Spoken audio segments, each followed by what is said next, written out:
देखिए ये जो कन्फ्यूजन है ना, इससे बाहर आ जाइए। धर्म को लेकर, है ना, संन्यास को लेकर, त्याग को लेकर जो भ्रम है ना, इससे बाहर आ जाइए। संन्यास ना तो आपको कोई दे सकता है, ना आप किसी से ले सकते हो। संन्यास अपने आप में एक अंदर की घटना है। जब तक जो चीज आपके अंदर घटित नहीं होती ना, उसको आप ले नहीं सकते हो। जबरदस्ती मतलब सन्यासी नहीं बन सकते हो आप, जबरदस्ती जबरदस्ती आप त्यागी भी नहीं बन सकते हो। वो भी अंदर से ही घटना पड़ेगा, घटना होनी पड़ेगी। तो क्या था कि जैसे इसे ऐसे समझ लेते हैं, जो राम भगवान थे ना, राम भगवान भी राजा थे, उनको वनवास हुआ 14 साल का, वो वनवास गए। वो घटना थी उनके जीवन में।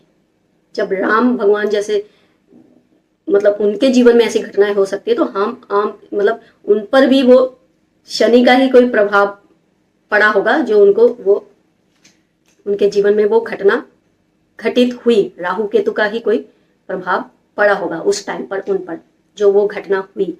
ठीक है, सबके जीवन में होती है ये सारी घटनाएं। मतलब हमें उन ग्रहों की, उससे हम कोई भी बच नहीं सकते, हमें उनसे गुजरना ही पड़ता है। देवी देवताओं को भी गुजरना पड़ा, जितने भी अवतार हुए उनको भी गुजरना पड़ा ग्रहों से। तो इसलिए राम जी को 14 साल का वनवास हुआ था। 14 साल जब वो वनवास काट रहे थे, तब उनकी साधना, वो साधना थी, उनकी साधना क्रियाओं में थे। तो वो सन्यासियों की तरह रह रहे थे, वो उस तरह के कपड़े पहन रहे थे, उस तरह का ही उनका जीवन था। वो इस तरह से जंगलों में भटक रहे थे, उनकी साधना थी। लेकिन जब वो 14 साल बाद उनकी साधना खत्म हो गई, तो वो वापिस आए थे अपने घर। तब वो साधु सन्यासी की तरह नहीं रह रहे थे, क्योंकि अगर साधु सन्यासियों की तरह ही रहना होता, फिर राम जी को वापस आने की जरूरत नहीं थी। फिर तो वो कहीं जंगल में रह लेते ना, वापस ही नहीं आते। लेकिन वो वापस आए और राजा बनकर बैठे, कुर्सी पर बैठे ना राजा बनकर।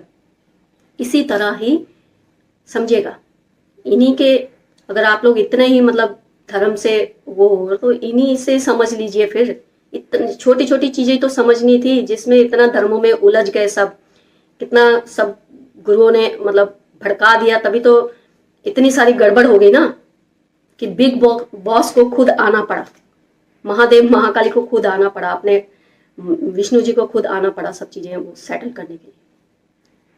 इतनी सी तो बात समझ नहीं थी। वो उनका 14 साल का वनवास था, वापिस आए। वो राजा थे, तो वो राजा की फिर दोबारा वो राजा की गद्दी में ही बैठे।